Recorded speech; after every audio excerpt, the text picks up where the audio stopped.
above is to Andrew, and I want to find out from him which is worse, following the Constitution as Mark did to the letter, or ignoring the Integrity Commission law as you, Andrew, have continued to do. Which is worse? Because I hear you asking or saying it is a matter of trust.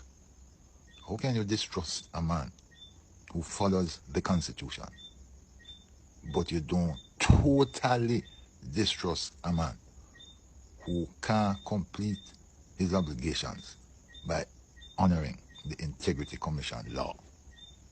I don't understand how the Labourites are reasoning. How you trust that man? And Andrew wants the Jamaican people to say trust him, and his minion, Daryl Vaz, is saying it's a moral issue and you can trust Mark. And then he goes further to say that he got the information from the innards of the PNP. Can you trust that? Is that a statement you could trust? I wonder who. Hold on the kid night. Hold on, let me ask a few questions. People, can you trust Andrew Holness and his administration? He might talk about trust, and the Jamaican people cannot trust. Let me ask you this. Mark Golding are clean with the Integrity Commission. Andrew Holness are not. He still break the laws, the constitutional laws. Andrew Holness are doing everything that is bad. But yet still, those Labourite cannot see that this man is doing everything that is bad. But Mark Golding that didn't do anything, them have to find fault with Mark Golding. Now all of them have to name up back them word. All of them have to name up back them word, and it become a blame game now. We can't trust Andrew Holness and his administration because these people are not trustable. But bless up to my viewers and my subscribers them. I hope everybody having a blessed and a wonderful day. Now my viewers and my subscribers, remember, in everything you do, always put God first. In every any situation, just always remember to call upon God. Always remember to pray, because a prayer day keep the devil away. Now my viewers and my subscribers, we have a lot coming up inside this update, including the Labourite them afi name up back them words. You know what I say? Peter Bunting, rush them, put them in them place, plus many more coming up inside this update. So guess what? Make we run the intro and come back. We soon forward.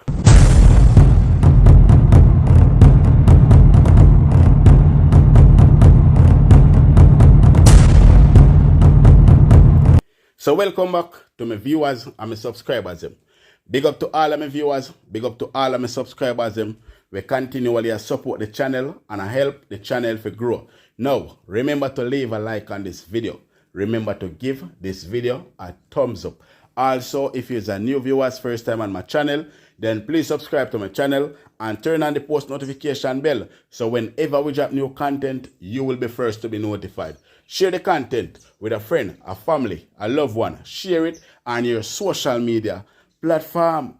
So now my viewers and my subscribers, remember we are on our way to 100k subscribers. So if you're not subscribed yet, then what are you waiting for? Now is the right time for you to subscribe. Just click the subscribe button right now and turn on the post notification bell as well while you're watching this video. Alright, now straight to the topic. The other day I put out a video about the type of water that we are getting in our pipe. Enough people take it for a joke. Enough people say, me chat too much and all of that. But now, the health inspectors over there in St. Mary can put out a warning that the water that they're getting in their pipe are not drinkable. People, check this out. Concerns this afternoon in St. Mary that a number of residents are drinking water that is unsafe for consumption. The matter was discussed during a recent meeting of the St. Mary Municipal Corporation. Amoy Harriet reports. There are roughly 44 water supply systems being manned by the St. Mary Municipal Corporation. Hundreds of residents in the parish heavily depend on this water, including for drinking. But shocking data from the parish's health inspector revealed the water is unsafe. Rupert Stevens is St. Mary's chief health inspector. For the month of April, a total of 15 drinking water supplies were collected, water samples, were collected and submitted to the National Public Health Lab for analyses. 6 samples were deemed bacteriologically safe, while 9 were deemed bacteriologically unsafe. And Mr. Chairman, at this juncture, based on the samples that were collected and analyzed from the St. Mary Municipal Corporation supplies, I must say that the department is quite displeased with the results. He listed the main systems of concern. And the supplies were Barneswood, Hunstone, Rose Spring, Matop Spring, Toplinster, North Over, and Lydna. A couple of years ago, we crafted a comprehensive plan for the minor water supplies, and we would have met in this room, and we looked at the plan, and there was lengthy discussions and deliberations, and I think we agreed that we would have placed focus on the water supplies. So I think we need to go back to that. The corporation says it will be meeting in the coming days to discuss maintenance and... Now the question what me want to ask, how much people over there in St. Mary drink that water already? How much people drink the water and digest it already? That is the question that I would like to ask, because me tell you this, man. Me tell you, something just not right with the water what we are getting. When you boil the water, garbage dey on top of the water. Garbage dey on top of the water. Me tell you already, if you don't think a joke, boil on the water and see. If you not garbage, you see, and tap off the water, wanna boil. Even before you put in your dumpling in a pot or your yam or your potato, when you check out in the water, a big garbage dey on top. It's not good for us, people. That definitely not good for us. But state your thought down below in the comment section. Alright? Now, the JLP actually blame PNP for what they have done. But while doing so, them fling Darrell Valls under the bus, because Darrell Valls is responsible for all information, people. So, what them do? Them dash him under the bus. What them not even know say, them dash him under the bus. Now, more want to listen what this woman had to say. She lie now. She lie, very lie. She was trained by Andrew Holness, so you know, expect no better from her. Because you know the leader lie and corrupt. So, them have to lie and corrupt. But people, listen what this woman had to say, people. We soon come back. And I think this is the administration that has been the most committed to the concept of data privacy. We've done a lot of work in promulgating the Data Protection Act, and that was coming out of listening to the people of Jamaica who had legitimate concerns about the privacy of their data.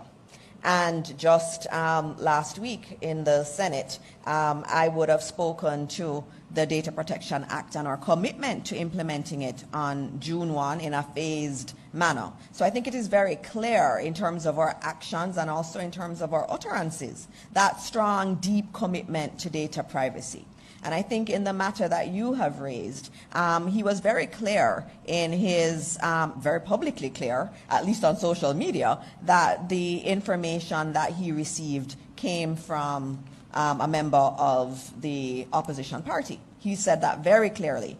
We have not seen a breach of data in this instant. I believe what he may have been saying when he said that nothing is secret is that when you are a public official, there are always people who know things about you, and there are always people who, for whatever reason, may pass information on you. And I think that's what he means, because there is no way that he would be saying that, it's okay to breach privacy, because he is the minister that had oversight for the Data Protection Act before it came to the office of the Prime Minister. So he's very seized of the rules, and I have no doubt that he would not have tried in any way to breach the data privacy rules, because he has been such a critical part of promulgating those rules. And so it's important that when we have these kinds of discussions, that we don't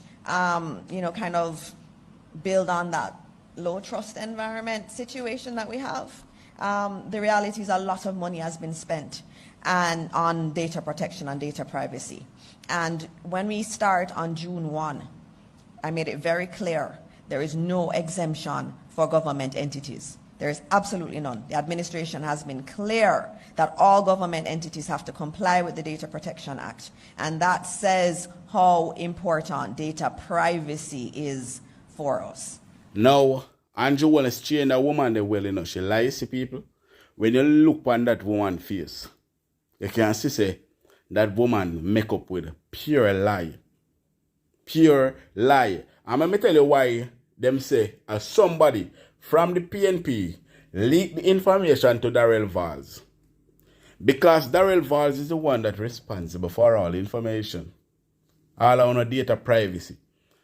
So what them want to do now, because what them did a try with Mark Gold in a workout, they want to story up a war inside of the PNP. So Darrell Valls have the audacity to say somebody from out of the PNP give him information. What a wicked and liar man. But check out what KD Knight had to say, people. Above is to Andrew, and I want to find out from him which is worse, following the Constitution as Mark did to the letter, or ignoring the Integrity Commission law as you, Andrew, have continued to do. Which is worse? Because I hear you asking or saying it is a matter of trust.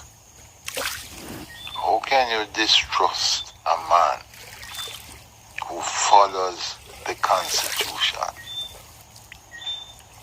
but you don't totally distrust a man who can complete his obligations by honoring the Integrity Commission law? I don't understand how the Labourites are reasoning. How you trust that man? And Andrew wants the Jamaican people to say trust him, and his minion Darrell Valls is saying it's a moral issue and you can trust Mark. And then he goes further to say that he got the information from the innards of the PNP. Can you trust that? Is that a statement you could trust?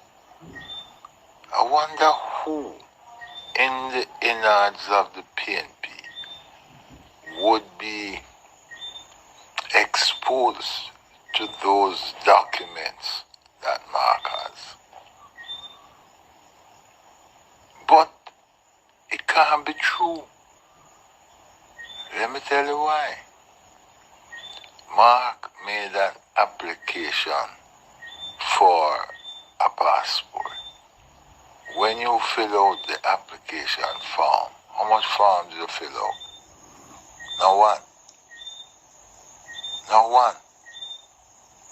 You get back in the duplicate. You don't get back in the duplicate.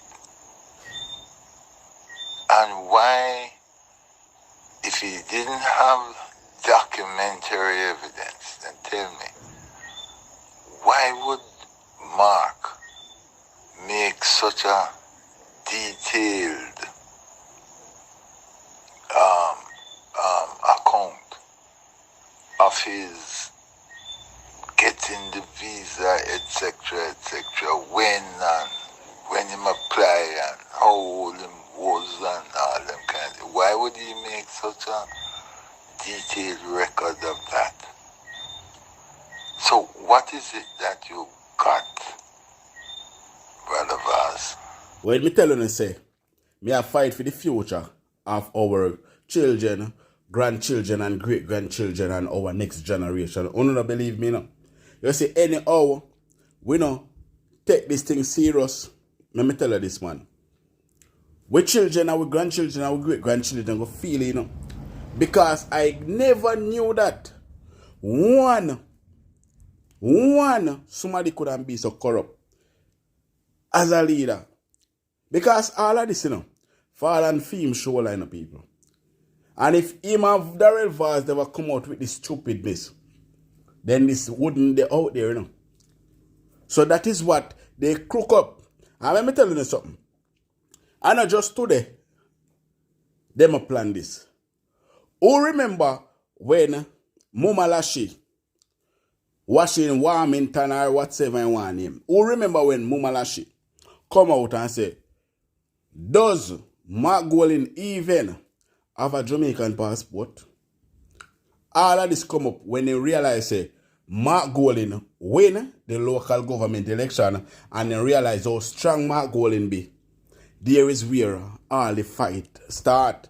Because at first, them never afraid of Mark Golding because them call Mark Golding beating stick. But when they realize say, Mark Golding is a serious competition to Andrew Holness and Andrew Holness can't walk in a Mark Golding shoes, that is where all of this came in, people. But check this video.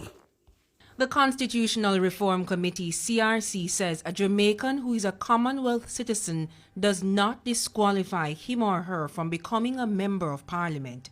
On Tuesday, the government tabled the CRC recommendations to update the Constitution. In it, it read a Jamaican citizenship should be the essential qualifying citizenship criteria for membership in the Parliament. When asked to clarify, Constitutional Attorney and member of the CRC, Lloyd Barnett, explained. It's not merely possessing dual citizenship that is the relevant criterion, but whether there is conflicting allegiance. Because we took the view that if a person is representing Jamaicans in our parliament, then that person cannot owe a duty to another state, which may sometimes come into conflict with Jamaica's interests. Currently, for a Commonwealth citizen to be a member of Parliament, they'd have to be living in Jamaica for at least 12 months before a general election or nomination. Among the Commonwealth countries is the United Kingdom, which opposition leader Mark Golding is a national. Notably, a significant part of the reform is for Jamaica to sever ties with the British monarch. Is this in part then a conflict of interest? Well, the CRC report states that countries that have left the British monarch have chosen to establish or maintain ties of friendship with the UK. It said the Commonwealth have evolved outside of the monarchy. When asked if the government would ever consider changing it for political leaders, Chairperson of the CRC, Marlene Malahoo Fort, responded. There's really no place for conflicting allegiance serving in the Parliament. Before you can reach the role of leader of the opposition or Prime Minister, you first have to be elected a member of Parliament. And that is why we also dealt with it at that foundation level. Darrell Vaz has been criticized for allegedly leaking the private information of Mark Golding when he revealed information on his travel history. Mr. Vaz later revealed that he received the information from a member of the opposition.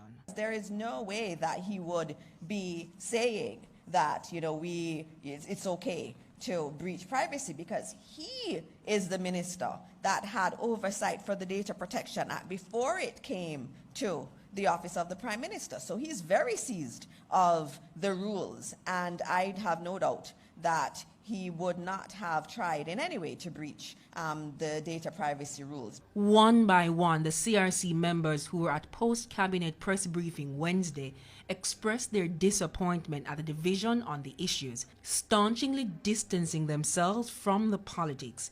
Notably absent were the members appointed by the opposition. Minister Malahoo Ford says following Cabinet's approval of the report, it will begin the process of drafting the bill. That could take some time, during which she's hoping that an agreement could be reached with the opposition. All I can tell Mark Golding say, do not sign that document. No sign off for nothing. Make it stay away or it stay. And now is not the right time for Jamaica and become republic. Wait till after the general election. No follow Andrew Holness. Because him have what him have up in sleeve and him having plans for the Jamaican people. And we all know say this man is very, very evil. We all know say this man and him administration is very, very, very, very evil. So Mark Golding, keep your signing. No sign off, no matter the pressure. What them a put you under. Me here, you know. He might try to go around your thing, you know, Mark Golding. But Mark Golding, hold firm. Hold on firm. No sign, no document with Andrew Holness. Now, people, more you state your thought and your honest opinion down below in the comment section. Do you think Mark Golding should sign and let Jamaica just become republic without Andrew Holness leaving the Privy Council? Or you think Andrew Holness should move away and go sit on one side and wait till him lose the general election? Then we just continue with the process. Because we cannot trust Andrew Holness. We cannot. And the next thing, I want to walk very far from this need thing what Andrew Holness has come with. We run him away with it. We run him away. Remember, we're happening at the pandemic. We don't make them chicken. Now, Mark Golding information leak on the internet. And nobody don't want to take the blame, say, at them leak it, which we all know, say, it have to be Darrell Valls that leak Mark Golding information to Andrew Holness and his Labourite friends them. You understand what I say? It have to be Darrell Valls. So people, can we trust those people over there on that side? Can we trust them? Anyway, let me know down below in the comment section. Now, Peter Bunting was speaking at the Police Federation conference and them try to interrupt him because he was about to expose them for Rowan James. Now people, the outcome wasn't so pretty, but I am going to play the video so you guys can have a better understanding of what I am talking about. Check it out. Unfortunately, I think that the High Command's actions appear to the public to be a sort of union busting. It appears petty, vindictive, and intolerant.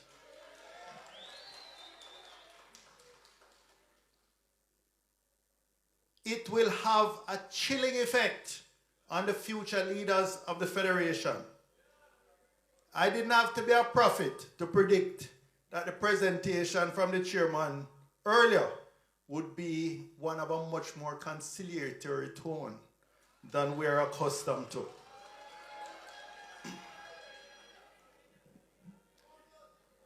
This is a watershed police federation conference.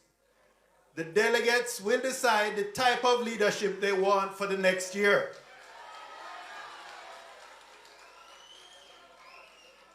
I hope they elect the leaders that the rank and file members deserve. You will decide whether it will be a timid, favor-currying, yes-men type of leadership, or will it be courageous, strident advocates for your members? Every organization needs checks and balances on central power. Point of order. Point of order. I don't know about point of order, but Mr. Bunting. What is the point of order? Senator that Bunting. You are interrupting my presentation. Point of order. When you are making your presentation, you decide how you make it. I am invited to speak. I will decide how I make my Point presentation. of order. Point of order. Senator Bunting, this is our parliament. When a point of order is raised, the person who is on their feet stops speaking and allow the point of order to be raised. Chairman, I wish to raise a point of order. Go ahead with your point of order, sir. The point of order is that the matter, Mr. Senator Bunting is an invited guest to these conferences. Senator Bunting has to make his presentation within the rules of the Constabulary Force Act, which prohibits causing disaffection among members. The presentation, Mr. Chairman, Conference. Mr. Chairman, Conference. Mr. Chairman, Madam Yes. Chairman, Madam Chairman. Yes, sir. You're acknowledged. The issue that the senator is the subject of the senator's presentation is a matter that is under investigation and for a tribunal. Correct. For the senator to be speaking about it and making utterances that predict the outcome and to make remarks about the intentions of the High Command is inappropriate. And I'm asking you, Chairman, to ask the invited guest to make his presentation in a way that does not disrupt the order of the conference and the administrative duties of the High Command. Senator Bunting, the Detective Inspector Patriero. So his point of order is that I should ask you to present your greetings, your remarks in a way that is not disaffectionate to the conference.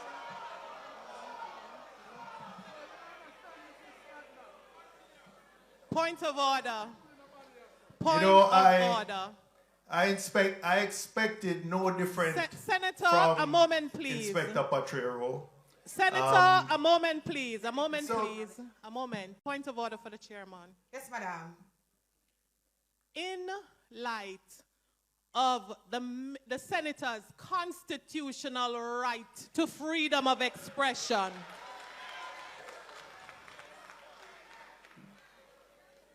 what you have done, it's unfortunate that it has come from my learned friend, Inspector Patriero. I find it to be muzzling of our guests. And I am saying that that is not a point of order on which you should rule on. Whilst I'm in agreement. If I may, I'm not through, you can rule on mine. It cannot be that we invite guests into our space and then muzzle them. So please consider, because I do not see any comment that was likely to bring about disaffection of this conference. As a matter of fact, what has happened a while ago with my learned friend's submission is more likely to bring the conference into dissension.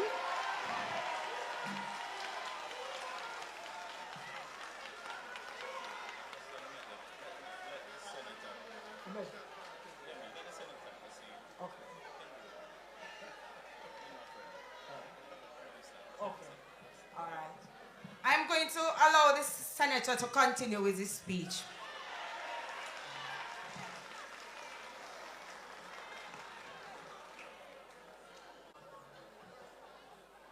Although I've been severely constrained by the time allocated, I cannot end without touching on a few points of concern to the rank and file which have been brought to my attention. And I want to start with two that I just heard raised this morning. One person raised the idea of a monument for the fallen, and this is a sort of long-standing thing. And I recall there's a Vietnam Veterans Memorial in Washington, 2 adjoining walls of black granite with the names of the fallen inscribed into the wall. It receives millions of visitors every year. I think, Permanent Secretary, that might be a good model to study. Where it would be located, you know, anywhere from somewhere down in the Heroes Park area to a permanent police institution. The issue of jail space. The opposition's policy is that highly trained police officers are used inefficiently as lockup guards. We believe there should be a remand center in each police area, which would be operated by the Department of Correctional Services. A remand center like what Horizon, which is in Kingston, and would be used to house remandees. That would release hundreds of police officers onto the streets to improve the operational capability of the force. Other issues, may I just borrow a bottle of water? Thank you. Other issues which have come to my attention.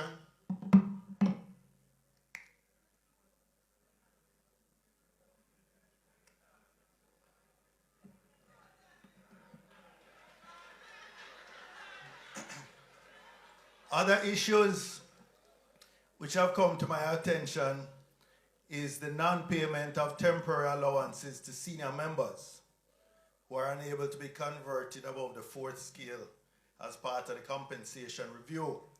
I'm told it's a pressing issue that requires attention, along with all the other anomalies that are still unresolved. I'm told, Commissioner, that there's a shortage of accoutrements for rank and file members. The trust bus is still thriving. The unavailability of uniform, boots, and other accoutrements compel officers to acquire these at their own expense so that they can turn out in a professional and dignified manner.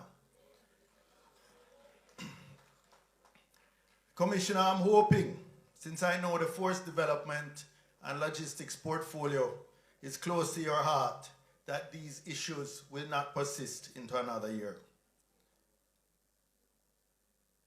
Lack of efficient service vehicles. This is another serious concern. I can speak firsthand of visiting stations in South Manchester, Alligator Pond and Asia stations, for example, which have a single unreliable old vehicle to cover vast areas. In the case of Alligator Pond Police Station, literally stretching from St. Elizabeth back to Clarendon. These are also prisoner stations. When there are no working vehicles there, it exposes the officers to liability. Vehicles are a force multiplier. The lack of sufficient and efficient service vehicles is a critical issue that significantly impacts the ability of basic policing in many divisions, and it undermines public trust and confidence in the GSF. And finally, there's a continuing concern that selection of members for promotion, courses, and even transfers are not made on merit or for legitimate reasons.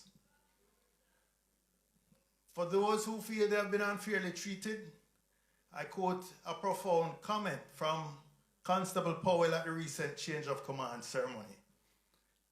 Quote, open quote, "For every level of greatness to be unlocked, there is a season of obscurity to be endured."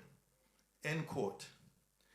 It was really, to my mind, a modern rendition of the ancient message from Psalm 30, verse 5. "Weeping may endure for a night, but joy cometh in the morning."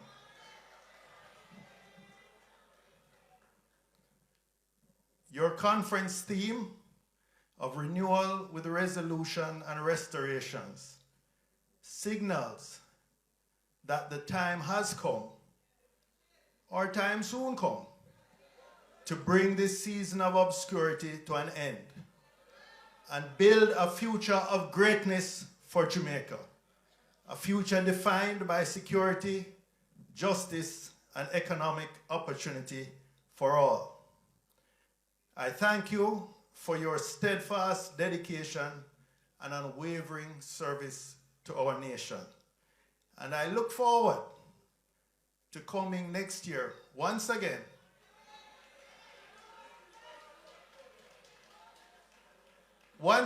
but perhaps in a different position on the agenda, to be able to share these wonderful conference events. Thank you very much.